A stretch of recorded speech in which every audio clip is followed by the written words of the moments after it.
Je m'appelle Dominique Courtat, je suis médecin spécialisé en rééducation fonctionnelle. Je suis en fin de carrière et dans mon fonctionnement, je n'ai pas travaillé en libéral, j'ai travaillé dans des CHU et dans des centres spécialisés. Alors cette spécialité médicale, qui demande 3 ans de plus ou 4 ans après la médecine générale, a une appellation qui s'appelle médecine de rééducation et réadaptation fonctionnelle. Elle en a aussi une autre, plus récente, c'est médecine physique et de réadaptation. Il y a la notion de rééducation et on va rééduquer une fonction. Cette fonction, elle est essentiellement ostéo-articulaire, c'est la fonction de la marche, mais c'est aussi la fonction cardiaque, respiratoire, et c'est tous les ennuis qu'a eu un patient lorsqu'il a une pathologie, qui vont l'amener à la guérison, à la consolidation, mais qui auront besoin d'un peu plus pour l'amener à la vie normale. Donc les médecins qui se sont spécialisés, comme moi, dans le suivi des appareillages, la prescription de ces orthèses, prothèses qui sont prescrites, parce qu'on a le droit de les prescrire, il faut des médecins spécialisés pour les prescrire, et qui sont surtout choisis, adaptés et suivis. Parce que quelqu'un qui a une orthèse, alors ça peut être un corset de scoliose, mais ça peut être aussi une orthèse qui sera portée à très long terme. Ça peut être tout l'environnement, des pathologies à handicap, des fauteuils roulants et plein d'appareillages dont ils sont obligés avec lesquels ils sont obligés de vivre avec. Et là, on a un rôle de conseil et de choix. Et il y a des règles, des fois de renouvellement d'appareil, où on voit ces patients. Et puis il y a aussi des centres spécialisés où des médecins un peu plus spécialisés donnent des conseils à d'autres. En pratique, un médecin de rééducation suit son patient quand il a son appareil qui va moins bien ou qui a besoin d'être amélioré.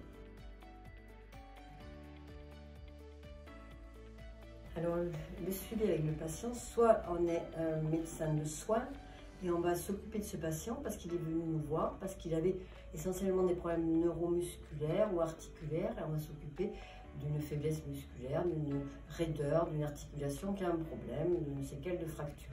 Et là, le suivi, il sera pour voir l'évolution, la consolidation, en ayant apporté cet aspect pratique de rééducation et de traitement physique. On peut aussi faire des infiltrations, mais on n'est pas dans le soin médicamenteux, bien comme ça je le fais. Le suivi dans une équipe de rééducation, c'est quand on est spécialisé pour un patient et on va le revoir.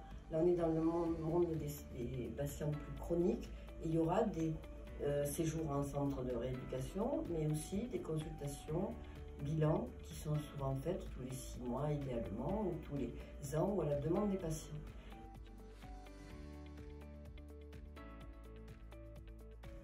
À Piquet, on intervient. Les services de suite et de réadaptation sont dans des CHU, dans des hôpitaux.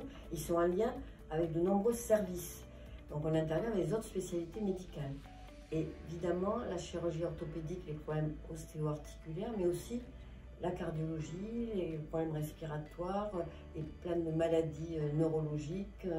Et des neurologues qui nous envoient ces patients, si on parle de l'hémiplégie, ou des gériatres qui s'occupent des personnes âgées, comme des enfants quand ils ont des handicaps très précoces avec la pédiatrie. Donc on touche beaucoup de spécialités médicales avec qui on doit être partenaire.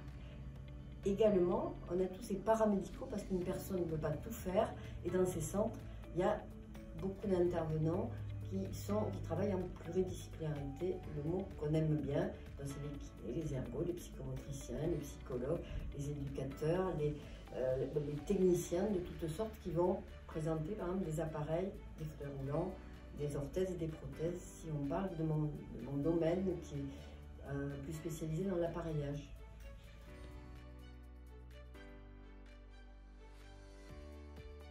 Dans la qualité d'un médecin, c'est peut-être d'aimer les gens, on pourrait dire. Il y a un côté quand même, il faut aimer les patients, on parlait du suivi. Il y a cette curiosité intellectuelle et aussi ce progrès médical qui doit nous intéresser, puis ces interactions avec les autres corps professionnels. Et plein d'autres choses, il faut être sérieux, c'est la moindre des choses, et aimer son métier. Mais aussi la médecine physique et ce côté pratique et de résultats tangibles et de travail en équipe. Et il me semble que pour un patient qui est partenaire de cette rééducation, Il y a les partenaires pour être dans l'effort et aussi dans le plaisir peut-être, parce qu'il y a tout le côté médecine du sport, dont je vais parler, traumatologie et l'intérêt du bien-être par le mouvement qui concerne la médecine de rééducation.